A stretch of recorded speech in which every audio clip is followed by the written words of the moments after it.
আসসালামু আলাইকুম সুপ্রিয় দর্শক, আমি আবারও হাজির হয়ে গেলাম আপনাদের মাঝে নতুন আরেকটি কৃষিমূলক ভিডিও নিয়ে।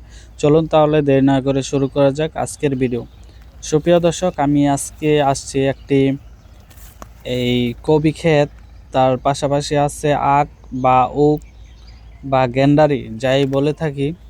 আমি এই ক্ষেতে আজকে আসছি আপনাদেরকে দেখানোর জন্য কিভাবে একই সাথে দুইটা ফসল ফলানো হচ্ছে।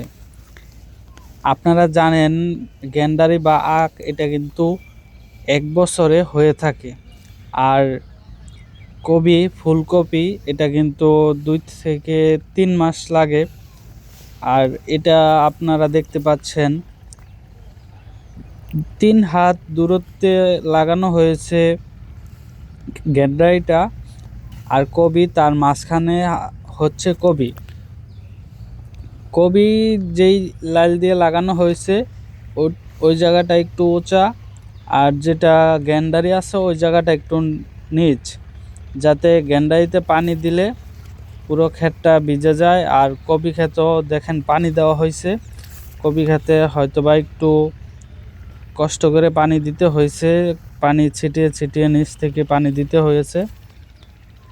একসাথে কিন্তু 2 ফসল ফলানো হচ্ছে। আমি এটার পাশে কিন্তু আরও একটা দেখতে পাচ্ছেন বেগুন ক্ষেত, ওই ভিডিওটা আমি আলাদাভাবে দিব কিভাবে বেগুন ক্ষেতের সাথে আখ ক্ষেত একসাথে করা হয়েছে। দেখেন তাহলে এটা বুদ্ধি কিন্তু অনেক ভালো।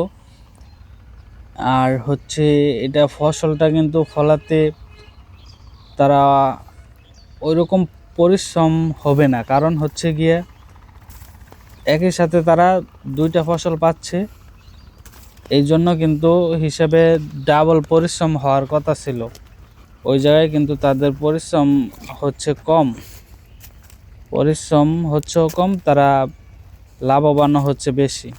আপনারা কিন্তু চাইলে এরকমভাবে ফসল করতে পারেন, তাহলে কিন্তু আপনারাও লাভবান হতে পারবেন। আর দেখেন একই সাথে কিন্তু 2 ফসল করা হচ্ছে, এতে কিন্তু লাভবান বেশি হচ্ছে।